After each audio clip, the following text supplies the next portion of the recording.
Alloh taologa qarab bittasi duo qilyapti. Duoni qarang.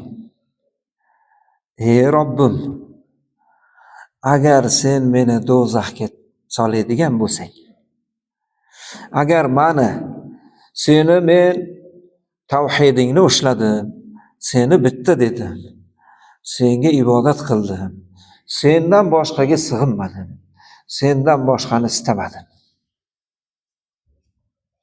Umrim davomida sen dedim faqat. Lekin shu holatimda meni do'zaxga tiqadigan bo'lsang, do'zaxni ichini aylanib yurib hammaga aytaman. Qaranglar, men bitta dedim. Shu zotga sig'indim. Bu bo'lsa meni do'zaxga tiqdi deb hammaga aytib beraman senga. Shunday qilib duo qilyapti. Lekin muncha odamning aqliga kelmaydi. Qani senga bo'lgan muhabbatim qani, mukofoti shumi? Senga qilgan ibodatlarim mukofoti shumi? Hammaga aytib beraman. Agar meni do'zaxga soladigan bo'lsang, hammaga aytaman. Men uni sevdim, muhabbat qildim. Undan boshqani aytmadim. Faqat shuni dedim. Shuni yo'lidan yurdim.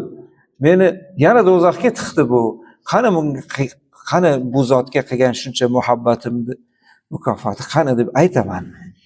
Meni shuncha muhabbatim bilan do'zaxga tiqasanmi Robbim deb turib duo qilyapti, qarang. Bu so'zlar bu qalb poklangandan keyin chiqadi bular. Hazrat Umar radhiyallohu anhu oyoq kiyimimda ipi uzilsa ham Robbimdan so'rayman. Allohga munojat qilish kerak. Yolg'iz qolib gaplashish kerak. Robbimni topganlar shunaqa gaplashganlar. Ular gaplashgan. Va bu juda shirin. Shunday shirinki, bunaqa totli narsa yo'q.